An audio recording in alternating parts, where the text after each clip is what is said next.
السلام عليكم ورحمة الله وبركاته. الحمد لله رب العالمين، الصلاة والسلام على رسوله الأمين وعلى آله وصحبه أجمعين. أما بعد، اتقوا الله عباد الله. أعوذ بالله من الشيطان الرجيم. بسم الله الرحمن الرحيم. كلوا من طيبات ما رزقناكم ولا تطغوا فيه فيحل عليكم غضبي ومن يحلل عليه غضبي فقد هوى وإني لغفار لمن تاب وآمن وعمل صالحا ثم اهتدى. وما أعجلك عن قومك يا موسى قال هم أولئك على أثري وعجلت إليك رب لترضى. ഏറെ ആദരണീയരായ സത്യവിശ്വാസികളെ, വിശ്വാസിനികളെ, പടച്ചറബിന്റെ വിധിവിലൊക്കെ ശ്രദ്ധിച്ച് സൂക്ഷിച്ച് പടച്ചവന് ഇഷ്ടപ്പെടും വിധം ജീവിതം ക്രമീകരിക്കണേ എന്ന് എല്ലാവരെയും ഓർമ്മപ്പെടുത്തുന്നു. പരിശുദ്ധ ഖുർആനിലെ 20-ാം അധ്യായം സൂറത്ത് ത്വാഹയിലെ 81-ാമത്തെ ആയത്ത് മുതൽ ഇന്ന് നമ്മൾ 35-ാമത്തെ ക്ലാസ്സിലാണ് ഉള്ളത്. ഇൻഷാ അല്ലാഹ് റമദാനിന് മുമ്പ് ഉള്ള ക്ലാസ് ആയിരിക്കും ഇത്, അവസാനത്തെ ക്ലാസ് ആയിരിക്കും. അതിനുശേഷം മിക്കവാറും റമദാനിന് ശേഷം മാത്രമേ നമ്മുടെ ക്ലാസ് മുന്നോട്ട് കൊണ്ടുപോകാൻ സാധിക്കുകയുള്ളൂ എന്നാണ് തോന്നുന്നത്, സമയത്തിന്റെ ക്രമീകരണം അനുസരിച്ച്. ഏതായിരുന്നാലും നമുക്ക് ഇന്നത്തെ ക്ലാസ്സിലേക്ക് പ്രവേശിക്കാം. 81-ാമത്തെ ആയത്ത് കഴിഞ്ഞ ദിവസം നമ്മൾ പറഞ്ഞു തുടങ്ങിയതാണ്. ആയത്ത് ഓർക്കുന്നുണ്ടാകും. കുലൂ മിൻ ത്വയ്യിബാതി മാ റസഖ്നാകും വലാ തത്ഗൗ ഫീഹി ഫയഹില്ല അലൈക്കും ഗളബി വമൻ യഹ്ലിൽ അലൈഹി ഗളബി ഫഖദ് ഹവാ. നിങ്ങൾക്ക് നാം തന്നിട്ടുള്ള വിശിഷ്ടമായ വസ്തുക്കളിൽ നിന്ന് നിങ്ങൾ ഭക്ഷിച്ചു കൊള്ളുക. കുലൂ മിൻ ത്വയ്യിബാതി മാ റസഖ്നാകും, നിങ്ങൾക്ക് നാം നൽകിയിട്ടുള്ള, റസഖ്ന നാം നൽകി, ഭക്ഷണമായി നൽകി, നാം നമ്മുടെ ഔദാര്യമായി നിങ്ങൾക്ക് ഭക്ഷണമായി നൽകിയ ത്വയ്യിബാത്ത് വിശിഷ്ടമായതിൽ നിന്ന്. വലാ തത്ഗൗ ഫീഹി, അതിൽ നിങ്ങൾ അതിര് കവിയരുത്, തുഗിയാനാകരുത്. ഫയഹില്ല അലൈക്കും ഗളബി, നിങ്ങൾ അതിര് കവിയുന്ന പക്ഷം എന്റെ കോപം നിങ്ങളുടെ മേൽ വന്നിറങ്ങുന്നതാണ്. യഹില്ലു, വന്നിറങ്ങും, അലൈക്കും നിങ്ങളുടെ മേൽ, ഗളബി എന്റെ കോപം, ഗളബുൻ കോപം. വമൻ യഹ്ലിൽ അലൈഹി ഗളബി, ആരുടെയെങ്കിലും മേൽ എന്റെ കോപം വന്നിറങ്ങിയാൽ, വമൻ യഹ്ലിൽ അലൈഹി ഗളബി, ഞാൻ ആരോടെങ്കിലും കോപിച്ചാൽ, എന്റെ കോപം ആർക്കെങ്കിലും വന്നിറങ്ങിയാൽ, ഫഖദ് ഹവാ, അവൻ നാശത്തിൽ പതിച്ചത് തന്നെ. ഹവാ, നാശത്തിൽ പതിച്ചു. കഴിഞ്ഞ ദിവസം നമ്മൾ അതിന്റെ ആദ്യ ഭാഗം പറഞ്ഞു. മനുഷ്യന് ഭക്ഷണവും വെള്ളവും വായുവും അത് ജീവിതത്തിന്റെ അടിസ്ഥാന ഘടകങ്ങളാണല്ലോ. അള്ളാഹു അത് ഇവിടെ നമുക്ക് ഉറപ്പ് നൽകിയിട്ടുണ്ട്. ഭക്ഷണത്തിലും വെള്ളത്തിലും വായുവിലുമുള്ള മനുഷ്യന്റെ അവകാശങ്ങളെ സംബന്ധിച്ച് മറ്റൊരു ക്ലാസ്സിൽ നമ്മൾ സൂചിപ്പിച്ചതാണ്. വായുവിന് മനുഷ്യന് ഒരു അവകാശവുമില്ല. വെള്ളത്തിന്റെ കാര്യത്തിൽ വളരെ ചെറിയ അവകാശം മാത്രമേ ഉള്ളൂ. അത് എല്ലാവർക്കും വീതം വെച്ച് കൊടുക്കാനുള്ളതാണ്. ആർക്കും തടയപ്പെടാതിരിക്കണം എന്നൊക്കെ നിർദ്ദേശമുണ്ട്. എന്നാൽ ഭക്ഷണത്തിന്റെ വിഷയത്തിൽ അതെന്റെ ഭക്ഷണമാണ്, ഞാൻ ഉണ്ടാക്കിയതാണ്, ഞാൻ സമ്പാദിച്ചതാണ്, അതെന്റേതാണ് എന്നൊക്കെ ഒരു ഭാഗത്ത് നിന്നുകൊണ്ട് പറയാനുള്ള ഒരു അവകാശവും മനുഷ്യന് നൽകിയിട്ടുണ്ട് എന്നിങ്ങനെ നമ്മൾ കഴിഞ്ഞ ദിവസം പറഞ്ഞു പോയതാണ്. ഏതായിരുന്നാലും ഈ 3 പ്രധാനപ്പെട്ട സംഗതികൾ അള്ളാഹു ഈ ലോകത്ത് മനുഷ്യനെ സംബന്ധിച്ചിടത്തോളം ഉറപ്പ് നൽകിയിട്ടുണ്ട്. അള്ളാഹു അത് ഇവിടെ സംവിധാനിച്ചിട്ടുണ്ട്. അതിനുള്ള സൗകര്യങ്ങൾ പടച്ച റബ്ബ് ഇവിടെ ചെയ്തു വച്ചിട്ടുണ്ട് എന്ന് നമുക്ക് മനസ്സിലാക്കാൻ സാധിക്കും. ഇവിടെ കുലു എന്ന് പറഞ്ഞത് മനുഷ്യനോട് ഭക്ഷണം കഴിച്ചോളാൻ ഉള്ള കൽപ്പന എന്ന രൂപത്തിലാണല്ലോ, കഴിക്കണം എന്ന രൂപത്തിലാണല്ലോ പറഞ്ഞിരിക്കുന്നത്. കഴിക്കണം, ഭക്ഷണം, മനുഷ്യൻ ഭക്ഷണം കഴിക്കണം. അതവന്റെ ജീവൻ നിലനിർത്താൻ ആവശ്യമായ കാര്യമാണ്. പക്ഷെ ജീവന് ഹാനികരമാകുന്ന വിധത്തിൽ ഭക്ഷണം ഉപേക്ഷിക്കാൻ പാടില്ല, അതേപോലെ ഭക്ഷണം കഴിക്കാനും പാടില്ല. അത് പ്രത്യേകം മനസ്സിലാക്കേണ്ടതാണ്. ജീവന് ഹാനികരമാകുന്ന വിധത്തിൽ അവൻ ഭക്ഷണത്തിൽ നിന്ന് വിട്ടുനിൽക്കുക, ഭക്ഷണം കഴിക്കാതിരിക്കുക, അങ്ങനെ വരുമ്പോ കുലു എന്ന് പറയുന്നത് നിർബന്ധമായ ഒരു കൽപ്പനയാണ് എന്നും കഴിഞ്ഞ ദിവസം നമ്മൾ സൂചിപ്പിച്ചു. അപ്പൊ എന്താണ് തിന്നേണ്ടത്? തിന്നേണ്ടത് ത്വയ്യിബാത്തായിരിക്കണം, നല്ല വസ്തുക്കളായിരിക്കണം. അള്ളാഹുവിന്റെ വിഭവങ്ങളിൽ മനുഷ്യന് കഴിക്കാൻ പറ്റാവുന്ന നല്ലതും അല്ലാത്തതുമുണ്ട്. അള്ളാഹു റിസ്ക്, വിഭവം എന്ന് പറയുമ്പോ മനുഷ്യന് ഉപകാരപ്പെടുന്ന അനുവദനീയമായ കാര്യത്തെ സംബന്ധിച്ചാണ് ഇവിടെ അള്ളാഹു പറയുന്നത്. സാധാരണ റിസ്ക്, വിഭവങ്ങൾ എന്ന് പറയുമ്പോൾ അത് എന്തുമാകാലോ. അള്ളാഹു ഈ ഭൂമുഖത്ത് മനുഷ്യർക്ക് ഉപകാരപ്പെടുന്നത്, മറ്റു ജീവജാലങ്ങൾക്ക് ഉപകാരപ്പെടുന്നത് പല വിധത്തിലുള്ള വിഭവങ്ങൾ ഇവിടെ ഒരുക്കിയിട്ടുണ്ടല്ലോ. അപ്പൊ ഇവിടെ മനുഷ്യൻ എന്താണ് കഴിക്കേണ്ടത്? മനുഷ്യൻ കഴിക്കേണ്ടത് ത്വയ്യിബാത്തായിരിക്കണം. ത്വയ്യിബാത്തിന് വിശദീകരണമുണ്ട്. അത് ഖുർആൻ വേറെ സ്ഥലങ്ങളിൽ പറഞ്ഞിട്ടുണ്ട്. ഫ്രഷ് ആയിരിക്കണം, അള്ളാഹു ഹലാലാക്കിയതായിരിക്കണം, കേട് വന്ന് വരാത്തതായിരിക്കണം, ഹറാമുകളിൽ ഉൾപ്പെട്ടതാവരുത് എന്നിങ്ങനെ അതിന്റെ വിശദീകരണങ്ങൾ വേറെ ഭാഗത്ത് പറഞ്ഞിട്ടുണ്ട്. അത് നമുക്കറിയാം. ഇവിടെ ത്വയ്യിബാത്ത് എന്ന് പറയുമ്പോൾ നമ്മൾ മനസ്സിലാകുന്നത് ഹറാമായ ഭക്ഷണമാകാൻ പാടില്ല, ഹറാമായ രീതിയിൽ നിങ്ങൾ നേടിയതാകാൻ പാടില്ല. ആ നിലക്കൊക്കെ അതിനെ നമുക്ക് കാണാം. സൂറത്തുൽ ബഖറയിൽ പറഞ്ഞ കാര്യം നമ്മൾ പറഞ്ഞു പോയി.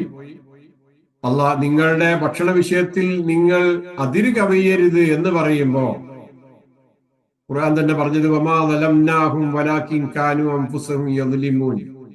നാം അവരോട് അക്രമം കാണിച്ചിട്ടില്ല, പക്ഷെ അവർ തങ്ങളോട് തന്നെയാണ് അക്രമം കാണിച്ചത് എന്ന് സൂറത്തുൽ ബഖറയിൽ പറയുന്നുണ്ട്. അതിൽ നിന്ന് നമുക്ക് മനസ്സിലാക്കാനുള്ളത്, നമ്മൾ ഇങ്ങനെ അതിക്രമം ചെയ്യുമ്പോ അത് നമുക്കെതിരായിട്ട് തന്നെയുള്ള അതിക്രമമാണ് ചെയ്യുന്നത്. ഭക്ഷണത്തിന്റെ വിഷയത്തിൽ അള്ളാഹു നിശ്ചയിച്ച പരിധികളും പരിമിതികളും ഹലാലും ഹറാമും ഒന്നും നോക്കാതെ മനുഷ്യൻ ഭക്ഷണം കഴിക്കുമ്പോ അവന്റെ ശരീരത്തിന് ഹാനികരമായ വിധത്തിലാണ് കാര്യങ്ങൾ സംഭവിക്കുന്നത്.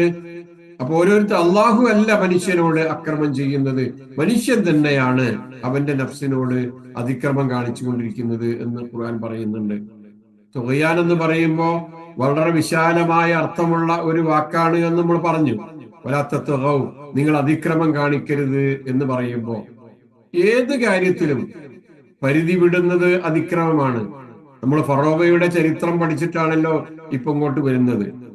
ഫറോവയെ സംബന്ധിച്ച് ഖുർആൻ എന്താണ് പരിചയപ്പെടുത്തിയത്? അവൻ ത്വാഗയായിരുന്നു എന്നാണ്, അതിക്രമകാരിയായിരുന്നു എന്നാണ്. എല്ലാ പരിധികളും വിട്ട് അതിലംഘിച്ചുകൊണ്ട് ജീവിച്ച ഒരു മനുഷ്യനായിരുന്നു ഫറോവ എന്നാണല്ലോ അവിടെ പറഞ്ഞിരിക്കുന്നത്. അതേ വാക്ക് തന്നെയാണ് ഭക്ഷണത്തിന്റെ വിഷയത്തിൽ ഇവിടെ എടുത്തു പറഞ്ഞിരിക്കുന്നത്. ഭക്ഷണക്കാര്യത്തിൽ ഇതെങ്ങനെയാണ് സംഭവിക്കുന്നത്? ആലോചിച്ചു നോക്കൂ. അള്ളാഹു ഈ ഭൂമിയെ സൃഷ്ടിച്ചു. അതിൽ അന്ത്യനാൾ വരെയുള്ള ജനങ്ങൾക്ക് മുഴുവനും, ആളുകൾക്ക് മുഴുവനും ആവശ്യമായ വിഭവങ്ങൾ അള്ളാഹു ഇവിടെ സംവിധാനിച്ചിരിക്കുന്നുണ്ട്.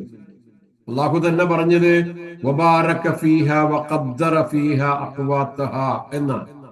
ഭൂമിയിൽ അള്ളാഹു അനുഗ്രഹം ചൊരിഞ്ഞിരിക്കുന്നു, അതിൽ അതിന്റെ ആഹാരങ്ങൾ അള്ളാഹു നിശ്ചയിക്കുകയും ചെയ്തിരിക്കുന്നു എന്നാണ്.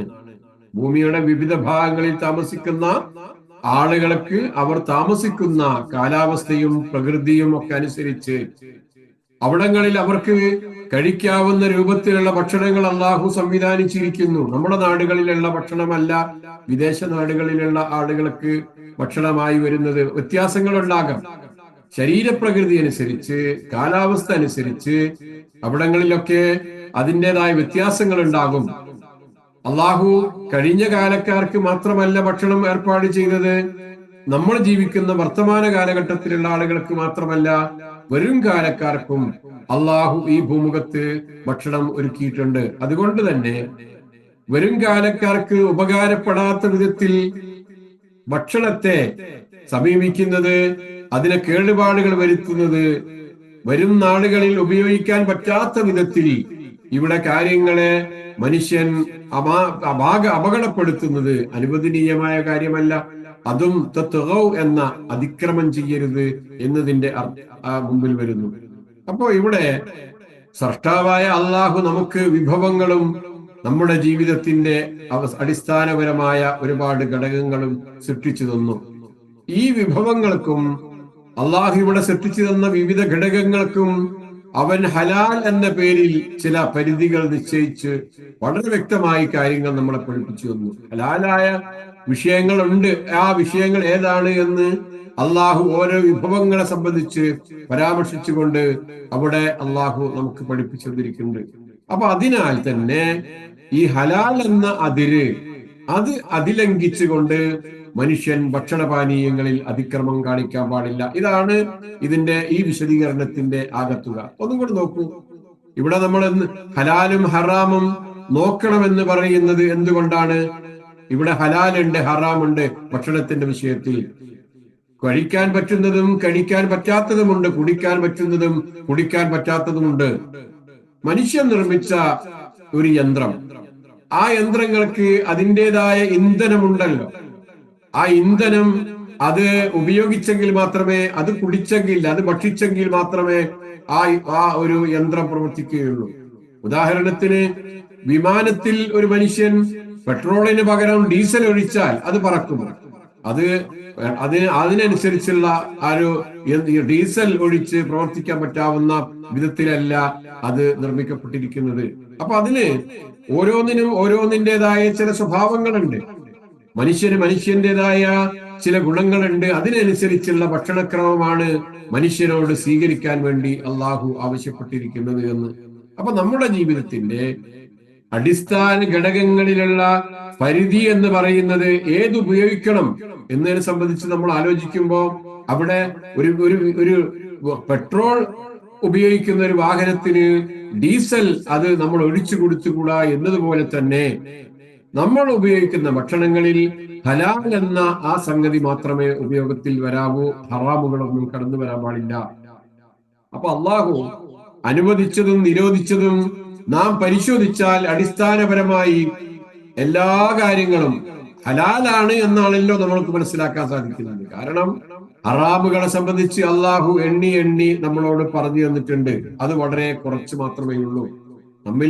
നമ്മുടെ വിരലിൽ എണ്ണാവുന്ന കാര്യങ്ങൾ മാത്രമാണ് അള്ളാഹു ഹറാം എന്ന് പറഞ്ഞിരിക്കുന്നത്. ഏതാനും സൂറകളിൽ മാത്രം വളരെ പരിമിതമായ രൂപത്തിൽ, പരിമിതമായ എണ്ണത്തിൽ എന്തൊക്കെയാണ് ഹറാം എന്ന് അള്ളാഹു നമ്മളോട് പറഞ്ഞു തന്നു. ഖംറ് പാടില്ല, ഖിൻസീർ പാടില്ല, വന്യമൃഗങ്ങൾ തിന്നതിന്റെ ബാക്കി നിങ്ങൾ തിന്നരുത്, അതേപോലെ ഒഴുകുന്ന രക്തം നിങ്ങൾക്ക് പാടില്ല എന്നൊക്കെ പറയുമ്പോ വളരെ പരിമിതമായ എണ്ണം മാത്രമേ ഉള്ളൂ. അത് നമ്മളോട് ഉപയോഗിക്കരുത് എന്ന് അള്ളാഹു പറഞ്ഞിരിക്കുന്നു. അത് നമ്മൾ പറഞ്ഞു പോയി കഴിഞ്ഞ ദിവസം. അള്ളാഹുവിന്റെ പരിശുദ്ധ ഖുർആനിലെ ഒരു പ്രത്യേകമായ ശൈലി, ഖുൽ തആലു അത്ലു മാ ഹറമ റബ്ബുക്കും അലൈക്കും എന്നാ ഖുർആൻ പറഞ്ഞത്. പ്രവാചകരെ പറയൂ ആളുകളോട്, നിങ്ങൾ വരൂ, നിങ്ങളുടെ രക്ഷിതാവ് നിങ്ങൾക്ക് നിരോധിച്ച കാര്യങ്ങൾ എന്തൊക്കെയാണ് എന്ന് ഞാൻ നിങ്ങൾക്ക് ഓതിക്കേൾപ്പിക്കാം. നിങ്ങൾക്ക് നിരോധിച്ചത് എന്തൊക്കെയാണ് എന്ന് ഞാൻ നിങ്ങൾക്ക് ഓതിക്കേൾപ്പിക്കാമെന്നാണ് ഖുർആൻ പറഞ്ഞത്. മറിച്ച് എന്ത് പറഞ്ഞില്ല? തആലു അത്ലു മാ അഹല്ലല്ലാഹു ലക്കും, അള്ളാഹു നിങ്ങൾക്ക് അനുവദിച്ച കാര്യങ്ങൾ എന്തൊക്കെയാണ് എന്ന് ഞാൻ നിങ്ങളെ ഓതിക്കേൾപ്പിക്കാമെന്ന് ഖുർആൻ പറഞ്ഞില്ല. ഖുർആൻ പറഞ്ഞത് എന്താണ്? ഹറാമാക്കിയ കാര്യങ്ങൾ എന്തൊക്കെയാണ് എന്ന് നിങ്ങൾക്ക് പറഞ്ഞു തരാം എന്ന് പറഞ്ഞുകൊണ്ടാണ് അള്ളാഹു കാര്യങ്ങൾ വിശദീകരിച്ചത്. അതിൽ നിന്ന് നമ്മൾ എന്ത് മനസ്സിലാക്കി? വളരെ കുറഞ്ഞ വിഷയങ്ങൾ മാത്രമേ അള്ളാഹു മനുഷ്യകുലത്തിന് വേണ്ടി ഈ ഭൂമുഖത്ത് ഹറാമാക്കിയിട്ടുള്ളൂ.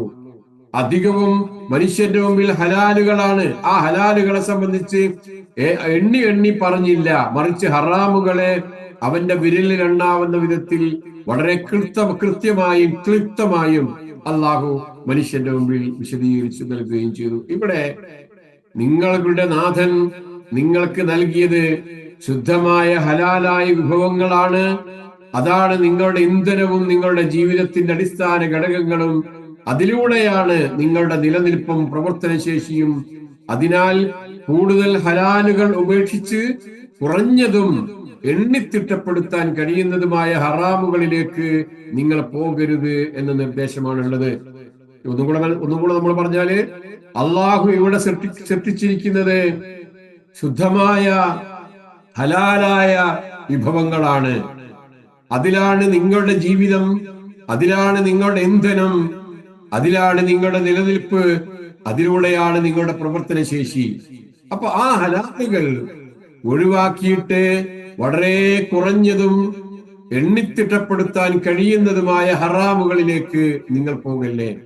ത്വയ്യിബാത്തുകളാണ്, നല്ലതാണ് നിങ്ങൾക്ക് അല്ലാഹു നിരോധിച്ചു തന്നിരിക്കുന്നു. കുലൂ മിൻ ത്വയ്യിബാത്തി മാ റസഖ്നാകും. അത് ഏതൊക്കെയാണ്, ഹറാമുകൾ ഏതൊക്കെയാണ് എന്ന് അള്ളാഹു വളരെ കൃത്യമായി വ്യക്തമാക്കി തരികയും ചെയ്തിരിക്കുന്നു. നമ്മളൊരു വിഷയം കൂടെ കഴിഞ്ഞ തവണ പറഞ്ഞു, ഞാനത് വീണ്ടും ആവർത്തിക്കുന്നത്, നമ്മുടെ ഭക്ഷണത്തിൽ ഹറാമുകളായ എന്തെങ്കിലും കലരുമ്പോ, ഹറാമുകൾ എന്ന് പറയുമ്പോ ഹറാമായ സമ്പാദ്യവും അള്ളാഹു നിഷിദ്ധമാക്കിയ വിഭവങ്ങളും എല്ലാം ഉൾപ്പെടുന്നു. അതേപോലെ അതിക്രമത്തിലൂടെ, അനുവദനീയമല്ലാത്ത മാർഗത്തിലൂടെ ഒക്കെ സമ്പാദിച്ചതെല്ലാം ഉൾപ്പെടുന്നു. അങ്ങനെ വല്ലതും മനുഷ്യന്റെ ഭക്ഷണത്തിൽ ഉൾപ്പെടുകയാണെങ്കിൽ ഭക്ഷണത്തിലൂടെ ശരീരത്തിൽ പഴയ കോശങ്ങൾ നശിക്കുകയും പുതിയ ഉണ്ടാകുകയും ചെയ്യുന്നുണ്ടല്ലോ.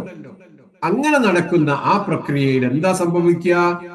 മനുഷ്യന്റെ ശരീരത്തിൽ ഓരോ നിമിഷവും തുടരുന്ന ഈ പ്രക്രിയ, പഴയ കോശങ്ങൾ നശിച്ച് പുതിയ ഉണ്ടായിക്കൊണ്ടിരിക്കുന്നു എന്ന പ്രക്രിയയിൽ മനുഷ്യന്റെ ഭക്ഷണത്തിന് കൃത്യമായ അതിനുള്ള അടിസ്ഥാനങ്ങളുണ്ട്. ശരീരത്തിലെ ഒരു തന്മാത്ര പോലും ഹറാമിൽ നിന്ന് ഉണ്ടാകാതിരിക്കാൻ മനുഷ്യൻ ശ്രദ്ധിക്കേണ്ടതാണ്. ഒരു കോശം പുതുതായി ഉണ്ടാകുമ്പോ ആ കോശം ഉണ്ടാകാൻ വേണ്ടി അവന്റെ ശരീരത്തിലേക്ക് അവൻ ഒഴിച്ചു കൊടുത്തിരിക്കുന്ന ഈ ഇന്ധനം, അതൊരു കാരണവശാലും ഹറാമിൽ നിന്നുള്ളതാകരുത്. അങ്ങനെയാകുമ്പോഴാണ് ത്വയ്യിബാത്ത് കഴിച്ച ത്വയ്യിബായ ഒരു മനുഷ്യനായി ഒരാൾക്ക് ജീവിക്കാൻ സാധിക്കുകയുള്ളൂ. ഹറാമായ ഒരു തന്മാത്ര അതിന്റെ ഉറവിടത്തിലേക്ക് നിങ്ങളെ തിരികെ കൊണ്ടുവരാൻ പ്രേരിപ്പിച്ചുകൊണ്ടേയിരിക്കും. എവിടെ നിന്നാണ് നിങ്ങൾ ഹറാമായി സ്വീകരിച്ചിരിക്കുന്നത്, ആ ഹറാമിലേക്ക് തന്നെയാണ് നിങ്ങളുടെ കോശങ്ങൾ പിന്നീട് വളർന്നു പോകുന്നത്. ആ തന്മാത്ര അതിന്റെ ഉറവിടം എവിടെയായിരുന്നു? ഹറാമായ ഒരു സംഗതിയിൽ നിന്ന് വന്ന ആ സംഗതി വീണ്ടും ഹറാമിലേക്ക് തന്നെ നിങ്ങളെ തിരികെ കൊണ്ടുപോകാൻ, ഹറാമിലായിക്കൊണ്ട് നിങ്ങളുടെ ജീവിതം മുന്നോട്ട് പോകാനാണ് അതുകൊണ്ട് കാരണമായി തീരുക. റസൂൽ സ്വല്ലല്ലാഹു അലൈഹി വസല്ലം പറഞ്ഞു, ജനങ്ങളെ, തീർച്ചയായും അള്ളാഹു നല്ലവനാണ് കേട്ടോ, നല്ലതല്ലാത്തതൊന്നും അവൻ സ്വീകരിക്കുകയില്ല എന്ന് നമ്മളോട് പറഞ്ഞിട്ടുണ്ട്. ഖുർആനിന്റെ കൽപ്പന, യാ അയ്യുഹർ റസൂൽ കുലൂ മിൻ ത്വയ്യിബാതി വഅമലൂ സാലിഹൻ ഇന്നി ബിമാ തഅമലൂന അലീം. പ്രവാചകന്മാരോട് മുഴുവനായി അള്ളാഹു നൽകുന്ന ഒരു കൽപ്പന എന്നോണം നമ്മളെ കേൾപ്പിക്കുന്നുണ്ട്.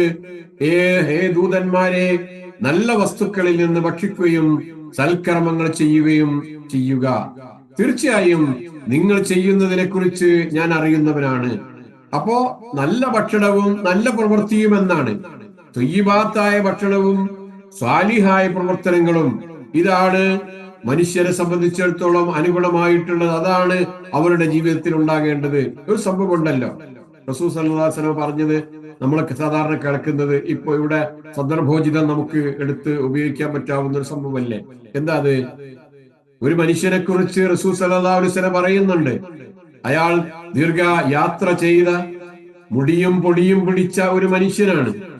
കൈകൾ ആകാശത്തേക്ക് ഉയർത്തി യാ റബ്ബ് യാ റബ്ബ് എന്ന് വിളിക്കുന്നു. ഒരുപാട് യാത്ര ചെയ്ത് ക്ഷീണിച്ച് പല ഇടങ്ങളിലുമൊക്കെ അവന്റെ കാര്യങ്ങൾ ചെന്ന് മുട്ടിപ്പറഞ്ഞ ഒരു മനുഷ്യനാണ്. അതിനിടയിൽ അല്ലാഹുവേ അല്ലാഹുവേ എന്ന് അവൻ ഇങ്ങനെ പടച്ചവനെ വിളിച്ചുകൊണ്ട് പറഞ്ഞുകൊണ്ടിരിക്കുന്നു. യാ റബ്ബ് എന്ന് റബ്ബിനെ വിളിച്ച് പറഞ്ഞുകൊണ്ടിരിക്കുന്നു.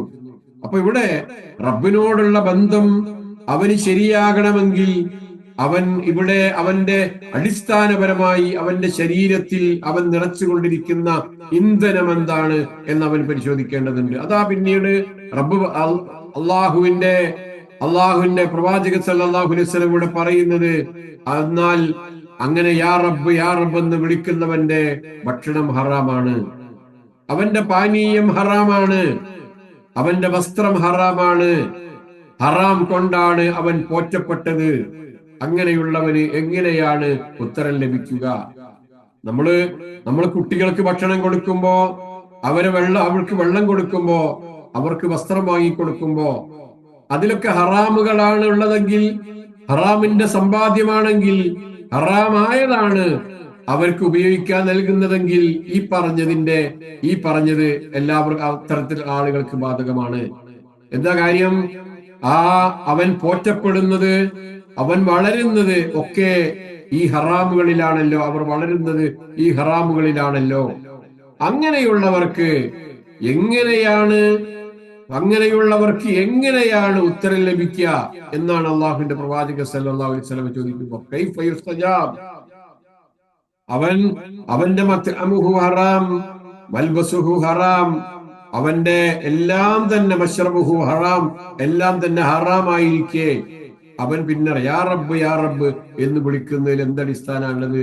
അപ്പൊ ഇവിടെ നമ്മുടെ ജീവിതത്തിൽ ത്വയ്യിബാത്തുകൾ സ്വീകരിച്ചുകൊണ്ട്, നല്ല ഭക്ഷണം കഴിച്ചുകൊണ്ട്, അതേപോലെ നല്ല പ്രവർത്തികൾ ചെയ്തുകൊണ്ട് റബ്ബിനോട് ചോദിക്കുക, റബ്ബിനോട് പ്രാർത്ഥിക്കുക. ആ പ്രാർത്ഥനക്കാണ് അള്ളാഹു ഉത്തരം ചെയ്യാമെന്ന് പറഞ്ഞിരിക്കുന്നത്. അല്ലാതെ എന്തൊക്കെ ജീവിത നടപടികൾ സ്വീകരിച്ച് അവന് തോന്നിയതുപോലെയൊക്കെ ഭക്ഷണവും വെള്ളവും ജീവിതവും ഒക്കെയായി അങ്ങനെ മുന്നോട്ട് പോകുന്ന ഒരാൾക്ക് അള്ളാഹു അവരുടെ പ്രാർത്ഥനയ്ക്ക് ഉത്തരം നൽകാമെന്ന് എവിടെയും പറയുന്നില്ല എന്നാണ് ഇവിടെ ഈ പ്രവാചക സല്ലല്ലാഹു അലൈഹി വസല്ലമയുടെ ഈ ഹദീസിൽ നമ്മൾ കാണുന്നത്. ചില ആളുകളൊക്കെ ചോദിക്കാറുണ്ട്, അള്ളാഹു പന്നിയെ സൃഷ്ടിച്ച സ്ഥിതിക്ക് എന്തിനാ പിന്നെ അതിന്റെ അതിന് തിന്നുന്നത് എന്തിനാ നിരോധിച്ചത്? പന്നിയെ തിന്നുകൂടെ? അങ്ങനെ ആളുകളൊക്കെ തിന്നുന്നില്ലേ, നമുക്കും അങ്ങനെ തിന്നുകൂടെ എന്ന് ചോദിക്കുന്ന ആളുകൾ ഉണ്ടാകും. നമുക്കവരോട് പറയാനുള്ളത്, സൃഷ്ടിക്കപ്പെട്ടതെല്ലാം കഴിക്കാനാണ് എന്നാണ് നിങ്ങൾ തെറ്റിദ്ധരിച്ചിരിക്കുന്നതെങ്കിൽ, യന്ത്രങ്ങൾ പ്രവർത്തിക്കുന്ന പെട്രോൾ അള്ളാഹു സൃഷ്ടിച്ചതല്ലേ? അത് കാറ് കുടിക്കുന്നത് പോലെ മനുഷ്യരെ നിങ്ങൾക്ക് കുടിക്കാൻ സാധിക്കോ? അത് യന്ത്രങ്ങൾ കുടിക്കുന്ന പെട്രോൾ, അത് മനുഷ്യരെ നിങ്ങൾക്ക് കുടിക്കാൻ സാധിക്കുമോ? ഇല്ലല്ലോ. അപ്പൊ അള്ളാഹു ഇവിടെ സൃഷ്ടിച്ചതൊക്കെ മനുഷ്യന് ഉപകാരത്തിനാണ്, മനുഷ്യന് വേണ്ടിയാണ്. ആ നിലക്ക് അതൊക്കെ കഴിക്കാമെന്ന, ഭക്ഷണമായി ഉപയോഗിക്കാമെന്ന വാദം അത് പൊള്ളത്തരമാണ്, അത് വങ്കത്തരമാണ്, അതിൽ യാതൊരു അർത്ഥവുമില്ല എന്ന് ഈ ഒരു വിശദീകരണത്തിൽ നിന്ന് മനസ്സിലാക്കാം. ഇനി നമ്മൾ പറഞ്ഞ വലാ തത്ഗൗ ഫീഹി എന്ന വാക്കിലേക്ക് തന്നെ വീണ്ടും തിരിച്ചു പോകാം. അതിക്രമം എന്ന് പറയുന്നത് മറ്റൊരു രൂപത്തിലും ആകാം. അള്ളാഹു അനുവദിച്ച നല്ല ഭക്ഷണങ്ങൾ കഴിക്കുക, പക്ഷേ നല്ല ഭക്ഷണങ്ങളാണ് അയാൾ കഴിക്കുന്നത്, പക്ഷെ അത് നിയമവിരുദ്ധമായ രീതിയിൽ നേടിയതാണെങ്കിലോ അത് ഹലാലാണോ, അനുവദനീയമാണോ, നല്ലതെന്ന് പറയാൻ പറ്റുമോ? ഇല്ല. ഹലാലായ മാർഗത്തിൽ സമ്പാദിക്കുന്നതിൽ മടി കാണിക്കുകയും മറ്റുള്ളവരുടെ അധ്വാനം ചൂഷണം ചെയ്തുകൊണ്ട് ഒരു പരാതമായി ജീവിക്കുകയും ചെയ്യുന്ന ആളുകളെയും കാണാം. കാര്യമായിട്ടൊന്നും സമ്പാദിക്കൂല. അവന്റെ പണി എന്ന് പറഞ്ഞാൽ മറ്റുള്ള ആളുകൾ അധ്വാനിച്ചതിന്റെ ആ അധ്വാനത്തെ ചൂഷണം ചെയ്തുകൊണ്ട് ജീവിക്കുന്ന ചില ആളുകൾ ഉണ്ടാകും. ഇത് ശരിയാണോ? ഈ പറഞ്ഞ വകുപ്പിൽപ്പെടുന്ന കാര്യങ്ങളാണെന്നോ? അങ്ങനെ വരുമ്പോ ഇതൊക്കെ ഹറാമായ ഭക്ഷണം കഴിക്കുന്നു എന്ന ആ ഗണത്തിൽ മാത്രമല്ല ഉൾപ്പെടുന്നത്, മറിച്ച് അവൻ ഒരു ഗുരുതരമായ പാപത്തിലൂടെ നേടിയെടുത്ത കാര്യം കൂടിയാണ് അവൻ ചെയ്യുന്നത്. അവൻ ഹലാലാണ് കഴിക്കുന്നത് എന്ന് തോന്നും, പക്ഷെ അല്ല. അവനുണ്ടാക്കിയ നേടിയെടുത്ത മാർഗം ശരിയല്ലാത്തത് കൊണ്ട് ഹലാലായ ഭക്ഷണം വാങ്ങി കഴിച്ചാലും അവനെ സംബന്ധിച്ചിടത്തോളം അവൻ ഹറാമാണ് കഴിച്ചിരിക്കുന്നത് എന്ന് ഞാനിതിനെ അതേപോലെ ഹദീസുകളിൽ നമുക്ക് വ്യത്യസ്ത രൂപങ്ങളിൽ ഇതിനെ പരിചയപ്പെടുത്തിയിട്ടുണ്ട്. കയ്യേറ്റം, അൽ-ഖസം, തട്ടിക്കൊണ്ടുപോകൽ, മോഷണം, സരിക്ക, വെട്ടിപ്പ്, ഇഖ്തിലാസ്, കൈക്കൂലി, റിശ്വ, വഞ്ചന, ഖിയാന, അൽ-അമാന, ഖിയാന, വഞ്ചന, കൂലിക്ക് വിളിച്ചവരെ വഞ്ചിക്കുക, ഖിദാ, കൂലിക്ക് വിളിച്ച ആളുകളെ വഞ്ചിക്കുക. ഇങ്ങനെ പല രൂപത്തിലുമുള്ള വെട്ടിപ്പും തട്ടിപ്പും നടത്തുന്ന ആളുകളെ കാണാം. അപ്പൊ ന്യായമായ അവകാശങ്ങളില്ലാതെ ജനങ്ങളുടെ സമ്പത്ത് അന്യായമായി എടുക്കുന്ന ഈ രൂപത്തിലുള്ള എല്ലാ പ്രവൃത്തികളും, ഇങ്ങനെയാണ് ഒരാൾ സമ്പാദിച്ചതെങ്കിൽ അയാളുടെ സമ്പാദ്യം അനുവദനീയമാകുന്നില്ല. അവർ കഴിക്കുന്ന ഭക്ഷണവും അനുവദനീയമാകുന്നില്ല. അതുകൊണ്ട് ഏറെ ശ്രദ്ധിക്കേണ്ടതാണ് എന്നാണ്. ഒരു വസ്തു ഹലാലാണെങ്കിൽ പോലും അതിന്റെ ശരിയായ അവകാശം കൂടാതെ എടുക്കാൻ പാടില്ലല്ലോ. അങ്ങനെ ഓരോരുത്തർക്കും മറ്റുള്ളവരുടെ അധ്വാനത്തെയും ജീവിതത്തിലെ പ്രവർത്തനങ്ങളെയും ഉടമസ്ഥാവകാശത്തെയും ബഹുമാനിക്കാൻ അവർക്ക് സാധിക്കണം. ഓരോരുത്തരും മറ്റുള്ളവരുടെ അധ്വാനം അത് വിലമതിക്കാൻ സാധിക്കണം. ജീവിതത്തിൽ അവർ ചെയ്യുന്ന പ്രവർത്തനങ്ങളെ, അതിന്റെ ഓരോരുത്തർക്കും അതിനുള്ള ഉടമസ്ഥാവകാശത്തെ ഒക്കെ ബഹുമാനിക്കാൻ ഓരോരുത്തർക്കും സാധിക്കണം. എന്തുകൊണ്ട്, എങ്ങനെ സാധിക്കും? ഞാൻ കഴിക്കുന്നത് ഹലാലായിരിക്കണം, ഞാൻ കഴിക്കുന്നത് ത്വയ്യിബാത്തായിരിക്കണം എന്ന ചിന്തയാണ് ഒരാളുടെ മുന്നിലുള്ളതെങ്കിൽ അവന് അങ്ങനെ ചെയ്യാൻ സാധിക്കുന്നതാണ്. അങ്ങനെയെങ്കിൽ നമ്മുടെ ജീവിതത്തിന്റെ ചലനം നേരായ പാതയിലാകും. അല്ലെങ്കിൽ അവൻ വളഞ്ഞ വഴിയിലൂടെയാണ് പോകുന്നത്. എല്ലാവരും ഈ ദുർനടപ്പിലൂടെ സഞ്ചരിക്കുമ്പോൾ ആ ദുർനടപ്പിലൂടെ പോകുന്ന ആളുകളെ പോലെ ആകാൻ പാടില്ല എന്ന ഒരു ശ്രദ്ധയും കൂടെ ഈ വലാത്തത്വ എന്ന് പറയുമ്പോൾ ആ ഭാഗത്ത് നമുക്കുണ്ടാകേണ്ടതാണ്. ചുരുക്കി പറയാമെങ്കിൽ ഇവിടെ ഭക്ഷണത്തിന്റെ അതിക്രമത്തിന് വേറെയും ഒരുപാട് രൂപങ്ങൾ നമുക്ക് കാണാൻ കഴിയും. അള്ളാഹു ജീവിതത്തിലെ പ്രയോജനകരമായ കാര്യങ്ങൾക്ക് ഊർജമായി നൽകിയ വിഭവങ്ങളെ അള്ളാഹുവിനോടുള്ള അനുസരണക്കേടിൽ ഉപയോഗിച്ചുകൊണ്ടിരിക്കുന്ന ചില ആളുകളുണ്ട്. ഹലാലായ വിധത്തിലാണ് സമ്പാദിച്ചത്, അവന്റെ കയ്യിലുള്ള പണം മുഴുവനും ഹലാലായിട്ടുണ്ടാക്കിയതാണ്. പക്ഷെ അത് ചെലവഴിക്കുന്നത് ഹറാമായ മാർഗങ്ങളിലാണ്. അള്ളാഹുവിന് ഇഷ്ടമില്ലാത്ത, അള്ളാഹുവിനോട് അനുസരണക്കേട് കാണിക്കുന്ന മാർഗത്തിൽ ഒരാൾ ജീവിക്കുമ്പോൾ അവൻ ത്വയ്യിബാത്തിലല്ല അവൻ മുന്നോട്ട് പോകുന്നത് എന്ന് അവസാനിപ്പിക്കുമ്പോ ഇങ്ങനെയാണ് നിങ്ങളുടെ ജീവിതക്രമമെങ്കിൽ, അള്ളാഹുവിന് ഇഷ്ടമല്ലാത്ത വിധത്തിലാണ് നിങ്ങളുടെ ജീവിതം മുന്നോട്ട് പോകുന്നതെങ്കിൽ എന്റെ കോപം നിങ്ങളുടെ മേൽ ഇറങ്ങുന്നതാണ്. ഹല്ല എന്ന ക്രിയക്ക് ഹലാലാക്കുക എന്നും ഹലാലാകുക എന്നും ഒരു സ്ഥലത്ത് ഇറങ്ങുക എന്ന അർത്ഥവുമുണ്ട്. ഹലാലാകുക എന്നും ഒരു സ്ഥലത്ത് ഇറങ്ങുക എന്ന അർത്ഥമുണ്ട്. അങ്ങനെയാകുമ്പോ നിങ്ങൾക്ക് ഹലാലായി. എന്ത് ഹലാലായി? എന്റെ ഒളബ് നിങ്ങൾക്ക് ഹലാലായി, അനുവദനീയമായി എന്നർത്ഥം പറയാം. അതേപോലെ എന്റെ കോപം നിങ്ങൾക്ക് ഇറങ്ങുന്നതാണ് എന്നും അർത്ഥം പറയാൻ സാധിക്കുന്നതാണ്. അപ്പോ എന്റെ കോപം നിങ്ങൾക്ക് നിർബന്ധമായി അല്ലെങ്കിൽ നിങ്ങളുടെ മേൽ ഇറങ്ങും, ആ രണ്ട് രൂപത്തിലും ഇതിനർത്ഥം പറയാമെന്നാണ് നമ്മൾ പറഞ്ഞത്. ഒരു സാധാരണ കോപം എന്ന് പറയുമ്പോ, ദേഷ്യം എന്ന് പറയുമ്പോ മനുഷ്യന്റെ ശരീരത്തിലെ രാസഘടനയിൽ മാറ്റമുണ്ടാക്കുന്ന ഒരു സംഗതിയാണ്. കോപിക്കുന്ന ആളുകളുടെ കഴുത്തിലെ ഞരമ്പുകൾ വീർക്കും, മുഖം ചുവക്കും, ഭാവങ്ങൾ മാറും, അങ്ങനെ പലതും കോപിക്കുന്ന ആളുകളുടെ ശരീരത്തിൽ ഒരുപാട് മാറ്റങ്ങൾ ഉണ്ടാകാറുണ്ട്. പടച്ചോന്റെ കോപത്തെ സംബന്ധിച്ച് ഇങ്ങനെയാണ് നമ്മൾ മനസ്സിലാക്കേണ്ടത്. അള്ളാഹുവിന്റെ കോപം ഇറങ്ങുമെന്ന് പറഞ്ഞാൽ ഇത്തരത്തിലുള്ള പ്രകൃതത്തിന് മാറ്റം വരുന്ന സംഗതിയാണോ? അല്ല. കോപം എന്നത് കോപിക്കുന്നവന്റെ സൃഷ്ടിക്കാനുള്ള കഴിവിനനുസരിച്ചാണ് സാധാരണ പല ആളുകളും ദേഷ്യപ്പെടാറുള്ളത്. അള്ളാഹുവിന്റെ കോപം അങ്ങനെയാണോ? അള്ളാഹുവിന്റെ കോപം എന്ന് പറയുന്നത് പക്കത് ഹവാ എന്നാണ് അത് അവസാനിപ്പിച്ചത്. അങ്ങനെ പടച്ചവന്റെ ദേഷ്യമുണ്ടായാൽ അവൻ നശിച്ചത് തന്നെ എന്നാണ്. ഹവ എന്ന വാക്കിനും രണ്ടു അർത്ഥങ്ങളുണ്ട്. ഹവ യഹ്വി എന്ന് പറയുമ്പോ മുകളിൽ നിന്ന് സ്വന്തം ഇഷ്ടത്തിനനുസരിച്ചല്ലാതെ താഴോട്ട് വീഴുക എന്നാണ്. ഉദാഹരണത്തിന്, പെട്ടെന്ന് ഒരു മേൽക്കൂരയിൽ നിന്ന് എന്തെങ്കിലും ഒരു സാധനം താഴോട്ട് വീഴുന്നു എന്ന് പറയുന്നത് പോലെ, കയർ പൊട്ടുമ്പോ ബക്കറ്റ് താഴേക്ക് വീണു എന്ന് പറയുന്നത് പോലെ ഹുവിയദ്ദൽവു എന്ന് പറയാറുണ്ട്. ബക്കറ്റ് പൊട്ടി, ആ കയറ് പൊട്ടി ബക്കറ്റ് താഴോട്ട് വീണു. അങ്ങനെ ഉള്ള താഴോട്ട് പെട്ടെന്ന് താണു പോകുന്ന, പെട്ടെന്ന് പതിക്കുന്ന ഒരവസ്ഥയാണ് അവർക്കുണ്ടാവുക എന്ന്. രണ്ടാമത്തെ അർത്ഥം ഹാവിയ എന്ന് കേട്ടിട്ടുണ്ട്. അവന്റെ സങ്കേതം, അവന്റെ ഉമ്മ ഹാവിയയാകുന്നു എന്ന് പറയുന്നത്. ഹാവിയ എന്ന് പറയുന്നത് നരകത്തിലെ ഒരു താഴ്ന്ന സ്ഥലത്തെ സൂചിപ്പിക്കുന്ന ഒരു കാര്യമാണ്. അപ്പൊ ഇവിടെ ഒരു താഴ്ന്ന ഭാഗമാണ്, താഴ്ന്ന സ്ഥലമാണ്, അവൻ താഴ്ന്നു പോകുന്ന അവസ്ഥയാണ് അവനുണ്ടാവുക എന്ന്. ഉമ്മുഹു ഹാവിയ എന്ന് പറഞ്ഞപ്പോ, നരകത്തെ പറ്റി പറഞ്ഞപ്പോ, ഉമ്മുൻ എന്ന് പറയുന്നത് സ്നേഹവും സാന്ത്വനവും നൽകുന്ന മാതാവിന് പറയുന്ന പേരാണ്.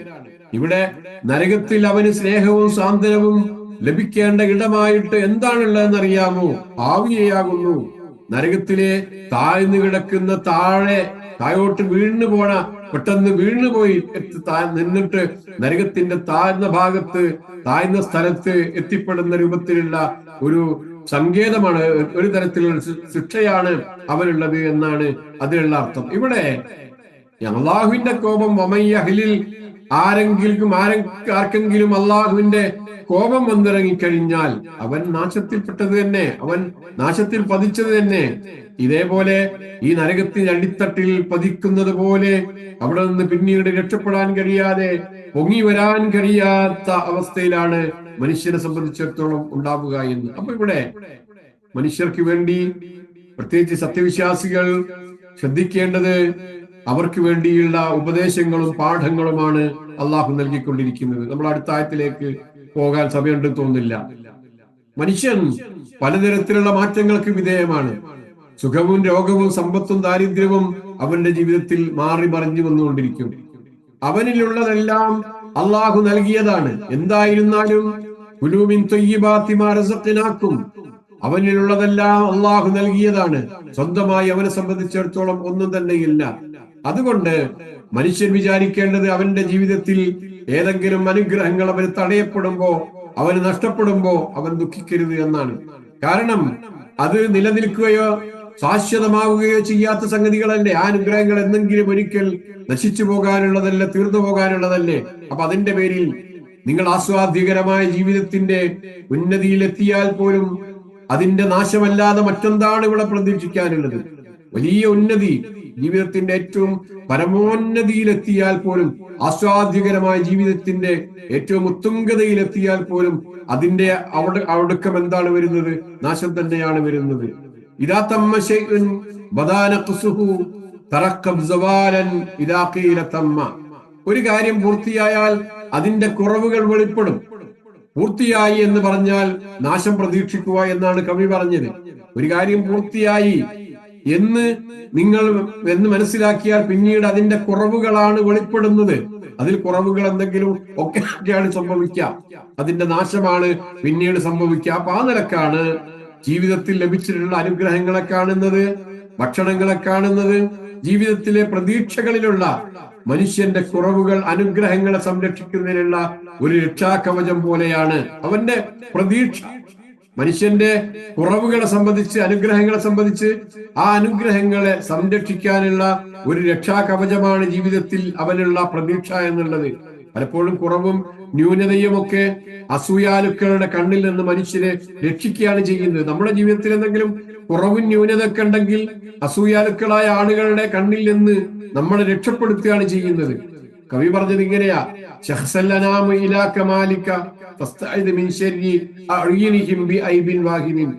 മനുഷ്യരൊക്കെ നിന്റെ പൂർണ്ണതയിലേക്ക് നോക്കുന്നു, നീ എല്ലാം കൊണ്ടും തികഞ്ഞവനാണോ എന്ന് നോക്കുന്നു. അതുകൊണ്ട് അവരുടെ കണ്ണുകളിൽ, അവരുടെ തിന്മയിൽ നിന്ന് ഒരു കുറവ് കൊണ്ടെങ്കിലും നീ രക്ഷപ്പെടുക. ആ ആളുകളുടെ അസൂയാലുക്കളുടെ ആ അസൂയയിൽ നിന്ന് രക്ഷപ്പെടാൻ നിന്റെ ജീവിതത്തിൽ എന്തെങ്കിലുമൊക്കെ കുറവുകൾ ഉണ്ടായിക്കോട്ടെ. എല്ലാ നിലക്കും പൂർണ്ണമായ, ഒരു നിലക്കും ഒരു കുറവില്ലാത്ത ഒരാളാകണ്ട നീ എന്നാണ് കവി പറയുന്നത്. കാരണം അസൂയാലുക്കൾ നോക്കുമ്പോൾ നീ എല്ലാം കൊണ്ടും പൂർണ്ണനാണ്, ഒരു കുറവുമില്ല എന്ന് തോന്നുമ്പോൾ പല നിലക്കുള്ള ഗുരുത്തക്കേടുകളും അതുകൊണ്ട് പല പ്രയാസങ്ങളും ഉണ്ടാകാൻ സാധ്യതയുണ്ട്. അതുകൊണ്ട് നിങ്ങളുടെ ആളുകൾ നിങ്ങളിലേക്ക് ഉറ്റുനോക്കുന്നു. അതിനാൽ തന്നെ അതിനെ നിങ്ങളിൽ നിന്ന്, ആ ആളുകളുടെ അസൂയാലുക്കളുടെ നോട്ടങ്ങളിൽ നിന്ന് രക്ഷപ്പെടാൻ വേണ്ടി നിങ്ങൾക്ക് എന്തെങ്കിലും കുറവുകളൊക്കെ ഉണ്ടായിക്കോട്ടെ എന്ന് പറയുന്നുണ്ടല്ലോ. അപ്പൊ ഇവിടെ നമ്മുടെ ജീവിതത്തിൽ എന്തെങ്കിലും കുറവുകളോ ഏതെങ്കിലും തരത്തിലുള്ള പ്രയാസങ്ങളോ ബുദ്ധിമുട്ടുകളോ ഉണ്ടാകുമ്പോ അതിന്റെ പേരിൽ അക്ഷമത കാണിച്ചുകൊണ്ട് ഹറാമായ വഴികളിലേക്ക് പോകാതെ ത്വയ്യിബാത്തുകളിലൂടെ ജീവിതം ക്രമീകരിക്കാനുള്ള ഒരു അവസ്ഥയാണ് മനുഷ്യന്റെ ജീവിതത്തിൽ ഉണ്ടാകേണ്ടത് എന്നാണ് സൂചിപ്പിക്കുന്നത്. മനുഷ്യൻ മാറ്റങ്ങൾക്ക് വിധേയനാണ് എന്ന് പറഞ്ഞു. അവൻ അള്ളാഹുവിന്റെ മാർഗത്തിൽ നിന്ന് അശ്രദ്ധനാകാൻ സാധ്യതയുണ്ട്. അതിനാൽ തന്നെ മനുഷ്യരെ നിങ്ങളുടെ ജീവിതത്തിൽ അങ്ങനെ അശ്രദ്ധനാകുമ്പോ എന്തെങ്കിലും തരത്തിലുള്ള പരീക്ഷണങ്ങൾ അള്ളാഹു നൽകിയിട്ട് നിങ്ങളുടെ ശ്രദ്ധയുള്ളവനായി കൊണ്ടുവരാൻ വേണ്ടിയിട്ടുള്ള ശ്രമങ്ങൾ ഉണ്ടാകും. ഖുർആൻ പറഞ്ഞത് എന്താ? എന്നാണല്ലോ. പാശ്ചാത്തപിക്കുന്നവർക്ക് ഞാൻ വളരെയധികം പൊറുക്കുന്നവനാണ്. പശ്ചാത്താപം എന്നത് എപ്പോഴാണ് ഉണ്ടാകുന്നത്?